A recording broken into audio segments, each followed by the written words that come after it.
8 pre-Olympic disasters in Rio. Number 1. Rio cops inform visitors they won't be able to protect them. Violence is on the rise in Rio, and police officers are at an impasse with the state government after claiming they've not been paid for months. The message from police to tourists is evident: we won't be able to protect you. The state's officers vented with a sign saying, "Welcome to hell," outside Rio's main airport in June 2016. Police and firefighters don't get paid. Whoever comes to Rio de Janeiro will not be safe, the sign said. Brazilian officials put on a united front to assure the world that the city was indeed up to the task of hosting sport's greatest showpiece. However, Mayor Eduardo Paes reiterated that the state was doing a terrible job regarding security in the lead-up to the games. Number 2. Would-be terrorists may be staging an attack at the Rio Olympics, despite arresting a dozen ISIS sympathizers suspected of plotting to carry out an attack during next month's 2016 games. Brazilian police have confirmed they are investigating another group of possible would-be terrorists. A journalist from Globo Television infiltrated the group online. He heard suspects refer to the Olympics, which begin August 5, 2016, as an opportunity to strike at our enemies. Members of the group also discussed purchasing weapons and swore allegiance to ISIS, despite there being no evidence of actual contact. Brazil's anti-terrorism law provides for sentences of up to 8 years in prison for glorifying terrorist activity. Preparing to stage an attack carries a maximum of 15 years behind bars. Number 3. The Olympic torch has met with a few mishaps on the way to Rio. The Olympic torch the torch relay in Rio has been fraught with problems from the get-go. A jaguar, who was part of a torch ceremony in Manaus, escaped and was shot in June. A spectator tried to put the torch out with a fire extinguisher, he failed, and another sought to put it out with water, he too, failed. There have been 2 face plants, and most recently, a man was wrestled to the ground and arrested after he attempted to steal the torch.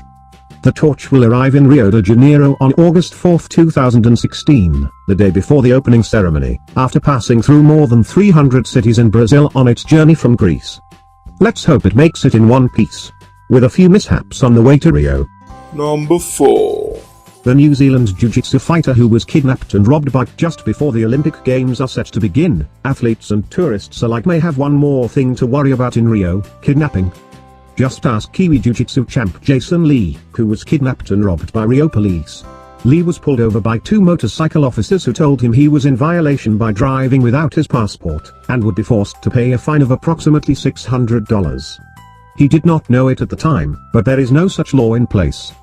After Lee had told the officers he didn't have the money on him, he was then forced to drive the wrong way down a highway to a police bunker, where he was made to switch to an unmarked police car. From there, the 3 men hit several ATMs and withdrew the cash. Lee was then released, but warned by the officers not to report the incident. He defied that warning. As a result, Polícia Militar, Brazil's military police, showed up at his residence 2 days later, and he refused to let them in.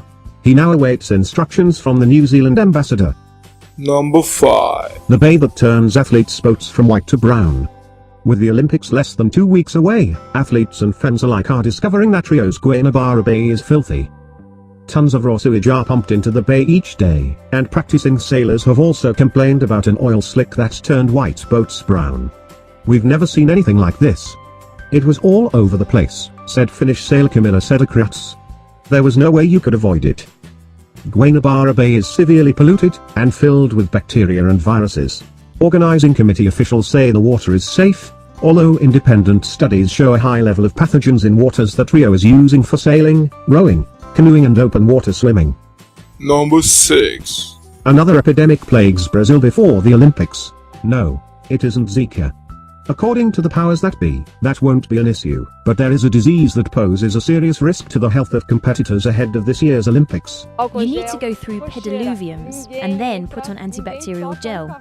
Nobody enters the horses' boxes, nobody touches horses, only those who need to, meaning the vets, the riders and their teams. Aside from those people, nobody has any contact with the horses. Glanders is highly contagious and incurable.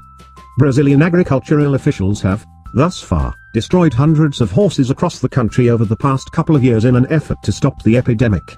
Among those euthanized were 2 horses that had been housed at Rio's Deodoro military complex, where the Olympic equestrian events will be held. Olympic organizers say the facilities are safe, and they have followed strict international protocols to create a disease-free zone. Number 7. Athletes declare Rio's Olympic Village uninhabitable. The Australian delegation refused to enter the facilities at Olympic Village due to serious issues with plumbing and fire safety. When the athletes arrived and intended to check into their rooms, they found water flowing down the walls after flushing the toilets, a strong smell of gas, and exposed wiring. The team is currently staying in hotels while awaiting their accommodations for the games.